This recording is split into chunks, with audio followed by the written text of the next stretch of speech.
प्यारी साथ संगत जी, राधा स्वामी जी। संगत जी, कल्पना कीजिए विदेश की धरती जहाँ ऊंची ऊंची इमारतें आसमान को छूती हैं और लोग अपनी व्यस्त ज़िंदगी में खोए हुए हैं। एक छोटा सा सत्संग केंद्र जहाँ बाबा जी एक साधारण सत्संग के लिए पहुँचते हैं, लेकिन सत्संग के समापन के बाद अचानक कुछ ऐसा होता है जो सभी को चौंका देता है। पुलिस की गाड़ियाँ, हथकड़ियाँ और बाबा जी को ले जाने की बात। क्या था वह षड्यंत्र जो विदेश की धरती पर रचा गया?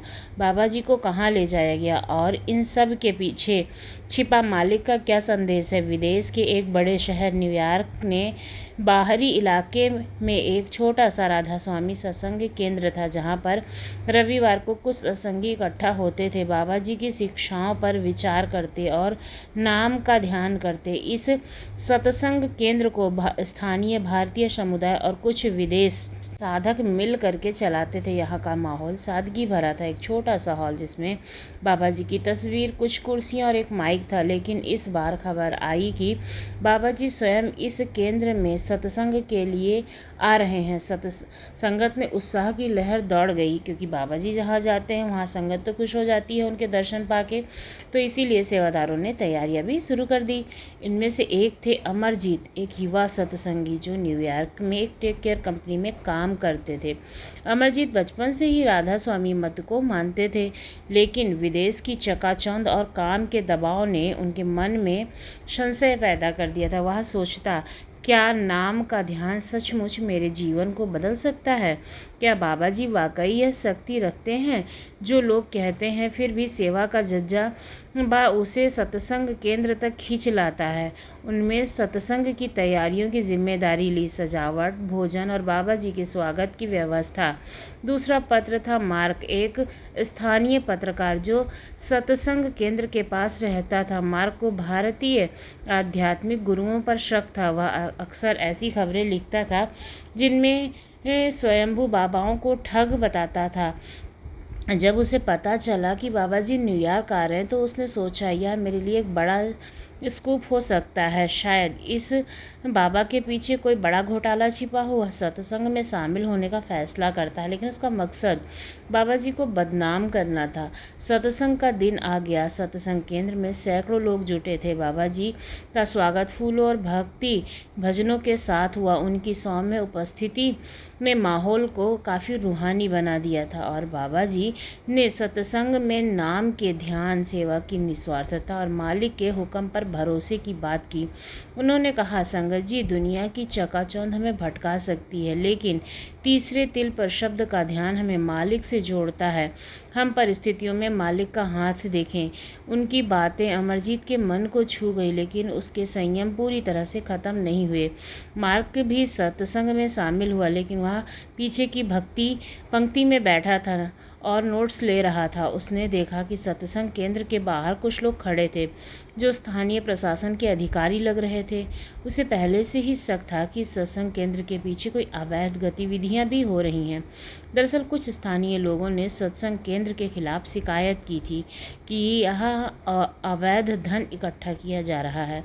यह शिकायत एक बड़े व्यापारी ने की थी, जिसे सत्संग केंद्र की बढ़ती लोकप्रियता से जलन थी। उसने स्थानीय प्रशासन को भड़काकर एक जांच शुरू करवाई थी।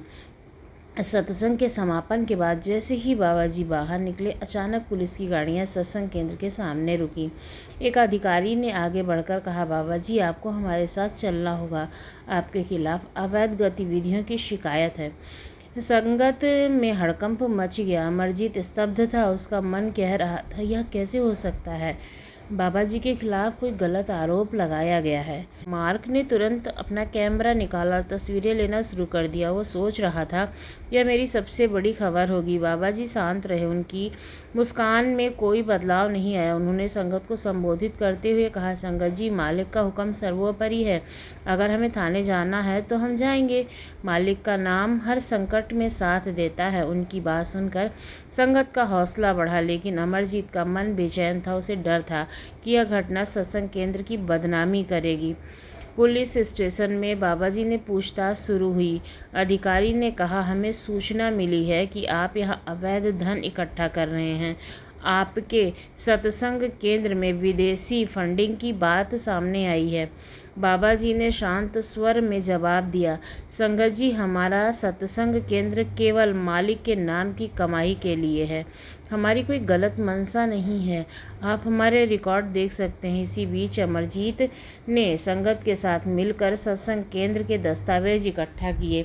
सभी दान पारदर्शी थे और सत्संग केंद्र का हिसाब साफ था। लेकिन असली रहस्य तब सामने आया जब एक स्थानीय व्यक्ति की बात की, जिसने बताया कि वह व्यापारी जिसने शिकायत की थी सत्संग केंद्र की जमीन पर अपनी इमारत बनाना चाहता था, उसने स्थानीय प्रशासन को गलत सूचना देकर बाबा जी को फंसाने की कोशिश की थी। अमरजीत ने यह जानकारी बाबा जी तक पहुंचाई।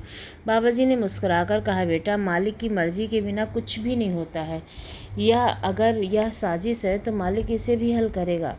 बाबा जी ने पुलिस को सारे दस्तावेज दिखाने को कहा और साथ ही उस व्यापारी से मिलने की इच्छा जताई। अगले दिन व्यापारी को पुलिस स्टेशन लाया गया।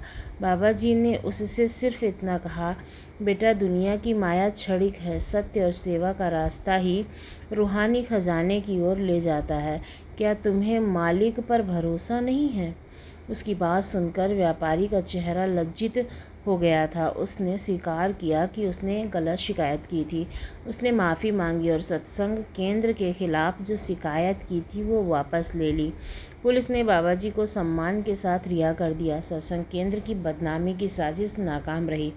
मार्क, जो इस घटना को अपनी खबर बनाने की फिराक में था, बाबा जी से मिलने आया। उसने कहा, मैंने आपको गलत समझा। आपकी सादगी और सत्य ने मुझे बदल दिया है। बाबा जी ने जवाब दिया, मार्क, मालिक का नाम हर दिल को बदल सकता है, बशर्ते हम उसे सुने तो सही। अमरजीत का संशय भी खत्म हो गया था। उसे एहसास हुआ कि बाबा जी की शक्ति उनकी सादगी और मालिक के प्रति पूर्ण समर्पण में है। उसने ठान लिया कि वह अब हर काम को मालिक की सेवा समझकर करेगा। संगत जी के लिए संदेश। संगत जी, विरहते नर अंध है, गुरु को कहते और हरि रूठे गुरु ठौर हैं। गुरु रूठे नहीं ठौर होकर परम संत श्री हैं कि गुरु की महिमा को नहीं जो समझ पाते हैं, जो गुरु के सहारे को नहीं समझ पाते हैं। गुरु आपका सहारा है, लेकिन अगर गुरु आपसे रूठ गया तो दुनिया में कहीं भी कोई भी आपका सहारा नहीं बन सकता है। अगर आपने नामदान ले लिया है और आप नाम जप करने की कोशिश करते हैं और आप सोच समझकर अपने जीवन में चल पड़े हैं, तो फिर गुरु आपसे कभी भी नाराज़ नहीं होता और उनके वचनों की अवहेलना नहीं करनी चाहिए। फिर इसे जुनून आप जानते हैं। अगर गुरु नाराज़ हो जाता है तो कोशिश कीजिए कि इसका कारण क्या है। इसके लिए इस दुनिया में क्या मायने रखता है जो अपने मुसीबत को मानने के लिए कुछ और भी करने को तैयार हो जाता है। आपने बुल्ले शाह का नाम तो सुना ही होगा।